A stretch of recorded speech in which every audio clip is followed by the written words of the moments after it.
et sur toutes ces formes d'enseignement qui plaisent à la chair, nous trouvons beaucoup d'experts. C'est une foule d'enseignants. L'apôtre Paul avait raison. Nous avons des experts du faux évangile émotionnel, des experts du faux évangile sensationnel, des experts du faux évangile de l'expérience, des experts du faux évangile de la bénédiction. Large est le chemin de la perdition, de l'enfer. Large est ce chemin qui mène à la ruine éternelle, à des souffrances sans fin et sans répit. Et pour motiver les gens à rester sur ce chemin, pour inciter les gens à marcher sur ce chemin, pour convaincre les gens de marcher joyeusement sur ce chemin, il y a une foule d'enseignants qui usent de multitudes de ruses et de manipulations pour arriver à leur fin.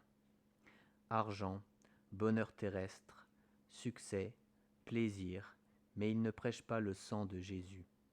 Il y a de jolies couleurs, pastel, flashy, vives, attrayantes, attirantes, mais ce sont des leurres. Jésus-Christ n'est pas un leurre, il ne manipule pas, il ne cherche pas à nous tromper. Jésus-Christ est le Sauveur, l'agneau de Dieu qui ôte le péché du monde. Les enseignants de Jésus-Christ parlent du péché, de la repentance, de la foi. Écouter une prédication qui parle du péché, de l'enfer et du moyen d'en sortir ne plaît pas à la chair, c'est déplaisant. Ainsi, les vrais ministres de Dieu, les vrais enseignants sont d'une certaine manière désagréables à notre chair et par la grâce de Dieu, agréables à Dieu. On touche ici au désir, c'est la question du désir. Que désirons-nous et que désire Dieu ? Si l'Église locale prêche pour les désirs de ses membres, alors elle prêche la route de l'enfer. Si l'Église prêche l'Évangile, alors elle prêche la route étroite du paradis.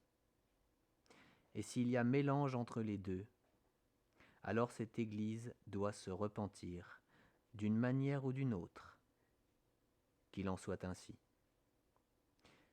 Que dirait l'apôtre Paul s'il rentrait dans nos églises ? Aurait-il besoin de nous recentrer sur l'Évangile, sur Jésus, ou adresserait-il des louanges à Dieu pour notre foi, notre marche quotidienne dans la sainteté et notre zèle pour l'annonce de la bonne nouvelle pour la gloire de Dieu ?